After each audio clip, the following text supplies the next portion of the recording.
I want you to look at something. Isaiah 50, verse 10. This is in the servant song. Who is among you that fears the Lord, that obeys the voice of his servant? Man, you are in a right relationship with God if this is you. You fear the Lord, that obeys the voice of his servant. That's the Son. You've obeyed the voice of his Son when he said, rise and live. That walks in darkness and has no light. Hold it. Michael was teaching that the true Christian walks in the light. That's exactly what John says. That's exactly what John says. Walks in the revelation of God. Walks in the light of God. The purity of God. All that. So what is he saying? It's talking about believers when God, in his grace, remember how Abraham had nothing to look at, to hold up his faith except the promise and God's character? Here's what God's going to do, you believer. You're going to be crying out, I want to feel something, I want to feel something, I want to see something. And there are times when things like that, a sense of the presence of God, are entirely appropriate, wonderful, and needful. But when you really start getting into the more difficult classes in God's teaching, he will leave you at times in utter darkness. Leave you without anything to sustain your hope or your faith except your knowledge of his character.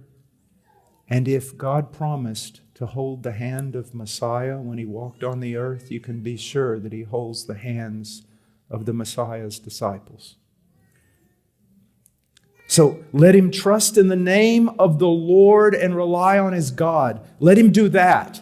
Not trust in what he can see. God will take away your feeling. He will even take away the sense of his love from you. He will sometimes leave you and it seems completely barren. Why is he doing it? That you learn to trust in the nature, the character, the word of your God.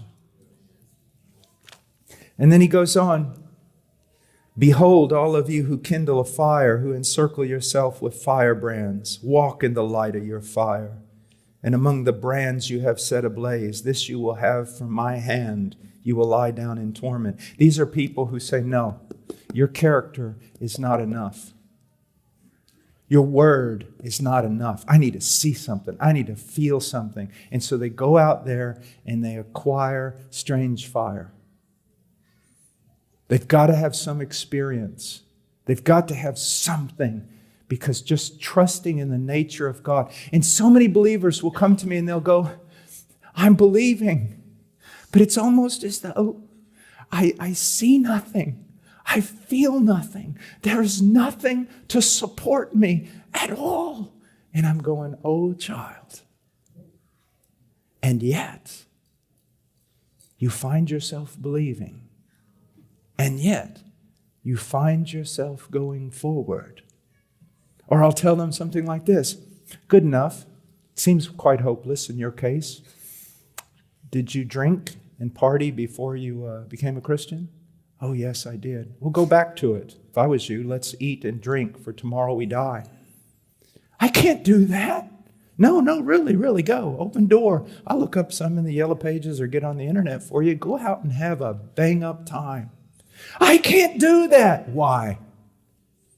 Why? Because of my God. Sounds to me like God is making you a spectacle at this moment. And he's very happy because he has left you with nothing. He's drawn from you everything. And yet at the same time in heaven, he's boasting of you. Look at my servant who walks in darkness and has no light, but trusts in my name. Do you see?